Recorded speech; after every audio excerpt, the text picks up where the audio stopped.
2016 সালের 14 নভেম্বর রাত 2:33 Mohammadpur Japan garden সিটির একটি ফ্ল্যাট থেকে 999-এ কল আসে। কল রেকর্ডে শুধু শোনা যায়, ও আমার ঘরে দাঁড়িয়ে আছে, কিন্তু ও তো মারা গেছে। তারপর চিৎকার, লাইন কেটে যায়। পুলিশ পৌঁছতে সময় লাগে 11 মিনিট। দরজা ভেতর থেকে লক।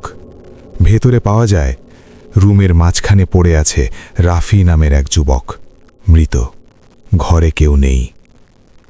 ফাইলটা দেখে ভ্রু কুঁচকে যায় এসিপি প্রদ্যুমানের। দরজা ভেতর থেকে লক, জানালায় লোহার গ্রিল।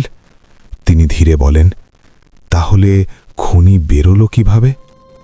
দয়া এগিয়ে গিয়ে দরজাটা পরীক্ষা করে। কিছুক্ষণ চুপ থেকে সে বলে, স্যার, দরজায় ভাঙার কোনো চিহ্ন নেই। ওদিকে অভিজিৎ মোবাইলের কল রেকর্ড খুলে বসে। কিছুক্ষণ পর তার কণ্ঠ ভারী হয়ে ওঠে, স্যার, শেষ কলটা হয়েছে রাত 2:33 ঘরের ভেতর হঠাৎ অদ্ভুত নীরবতা নেমে আসে। তারপর অভিজিৎ ধীরে বলে, আর একটা ভয়ঙ্কর বিষয় আছে।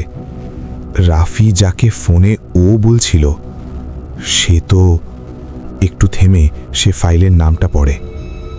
সে তো 6 মাস আগে আত্মহত্যা করেছে। ফাইলের পাতায় লেখা, নাম মেহরিন।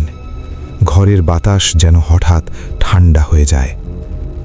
ঘরের দেয়ালে আয়না, আয়নাতে আঙুল দিয়ে লেখা, আমি ফিরে এসেছি। কিন্তু ফরেনসিক বলে ওটা রাফির নিজের আঙুলের ছাপ। অভিজিৎ জানতে পারে মেহরিন আত্মহত্যা করেনি, সে রাফির বিরুদ্ধে মানসিক নির্যাতনের অভিযোগ দিয়েছিল। কিন্তু কেস প্রমাণের অভাবে বন্ধ হয়। মেহরিনের মৃত্যুর দিনও রাত 2:33। সিআইডি তদন্ত চলাকালীন একই বিল্ডিংয়ের লিফটে সিসিটিভি গ্লিচ হয়। ফুটেজে 1 সেকেন্ডের জন্য দেখা যায় মেহরিনের মতো দেখতে এক মেয়ের ছায়া, কিন্তু লিফটে কেউ ছিল না। অভিজিৎ রাফির ল্যাপটপে একটি ভিডিও খুঁজে পায়।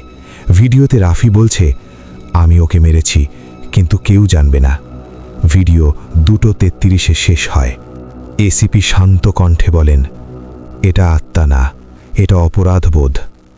রাফি মানসিক চাপে নিজেই হ্যালুসিনেশন শুরু করেছিল।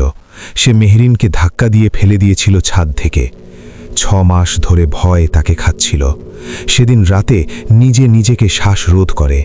ফরেনসিক রিপোর্টে তার নখের চাপে নিজের গলায় দাগ পাওয়া যায়।